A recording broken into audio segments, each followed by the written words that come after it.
guys, welcome back to our channel once again. Good morning, good afternoon, good evening to you all depending on where you are watching from. I hope you all are doing good. Thank you so much for stopping by.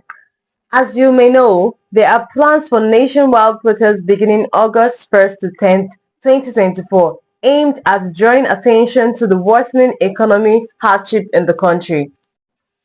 But what's interesting is that an old post from President Bola Tinubu has resurfaced online, showing his support for protests against the government during the Jonathan administration. This has sparked a lot of conversation and debate online, with many people calling out the president for his apparent hypocrisy. In this video, we're going to dive deeper into the story, looking at the context of the old posts, the current plans of protest, and the economic situation in Nigeria. We will also examine the police response to the planned protest and how social media users are reacting to the situation.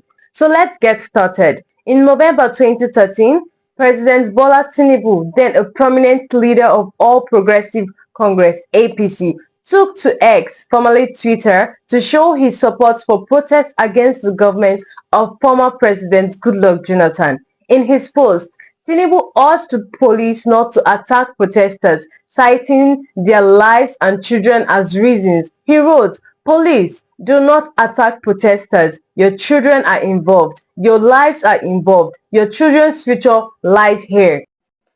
At the time, Tinubu's post was seen as a bold statement of support for the protesters, who were demanding better governance and an end to corruption. But now, with Tinubu as president and facing similar protests, his old post has come back to haunt him.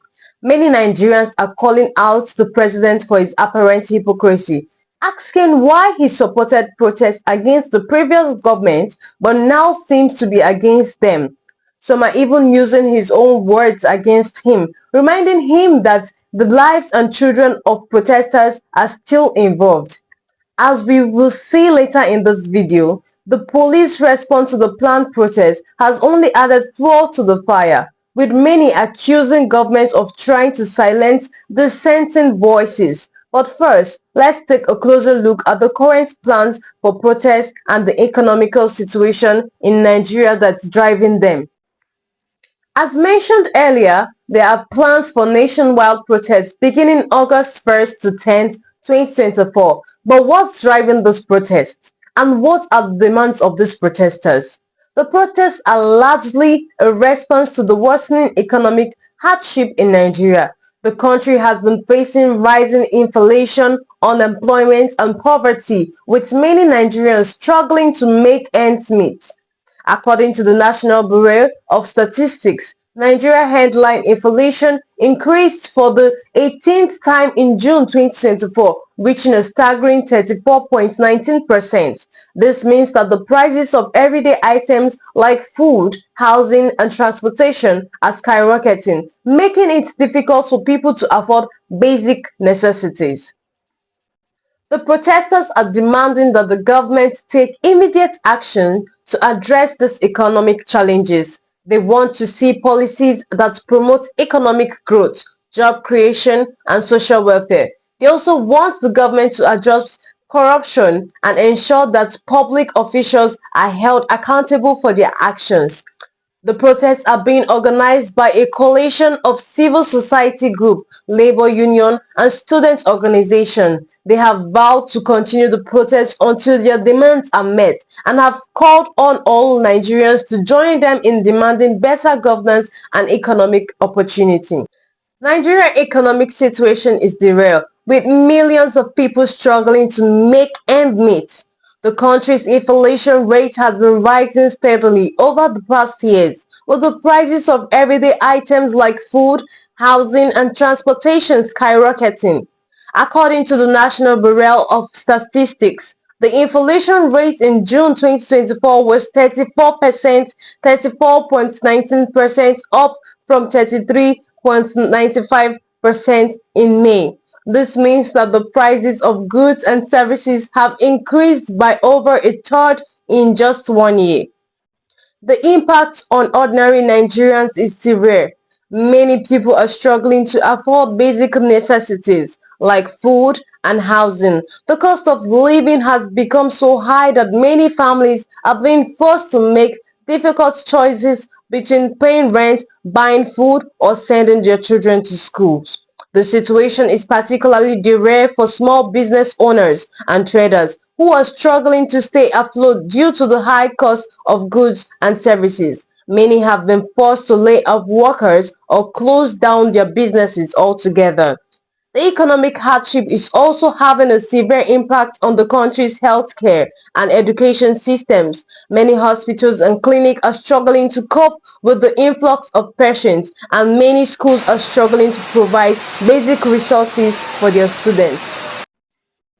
The government has been accused of not doing enough to address the economic crisis, and many Nigerians are losing patience. The protests planned for August 1st to 10 are a testament to the growing frustration and anger among the Nigerian people. The police response to the planned protest has been controversial, to say the least. In an internal memo cited by Daily Post, the police have been ordered to be proactive and to mobilize well-trained and equipped personnel ahead of the protest. Many Nigerians are interpreting this as a threat and are accusing the police of trying to silence protesters. The memo has sparked widespread outrage and fear, with many people calling on the police to respect the rights of protesters. The police have also been accused of trying to discredit the protests by claiming that they are being organized by unpatriotic elements who wants to destabilize the country. But protesters say that this is not true and that they are simply demanding better governance and economic opportunity. The police response has also been criticized by human rights groups who are calling on the government to respect the rights of protesters. The police should be there to protect the protesters, not to intimidate them, said one human rights activist.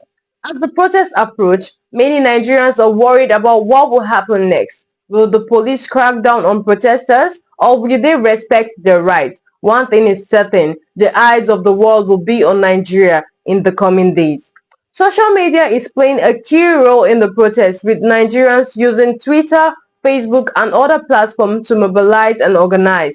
The hashtag Occupy Nigeria is trending on Twitter, with thousands of people using it to share updates, photos and videos of the protest.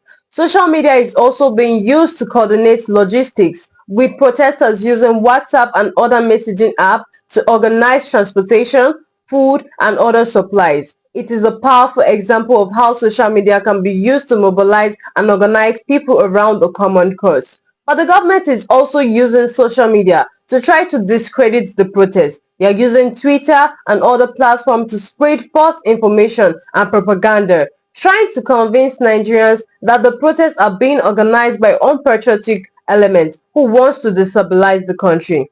Despite this, the protesters remain undeterred. They are using social media to share their story, to highlight the economic hardship and suffering that they are facing, and to demand better governance and economic opportunity. It is a powerful reminder of the role that social media can play in our mobilizing and organizing people around a common cause, and it's a testament to the determination and courage of the Nigerian people who are refusing to be silent or intimidated. Well, I don't know what else to say, but what do you think? Kindly state your thoughts on the comment section and please don't forget to like, share and subscribe. Till next time, bye.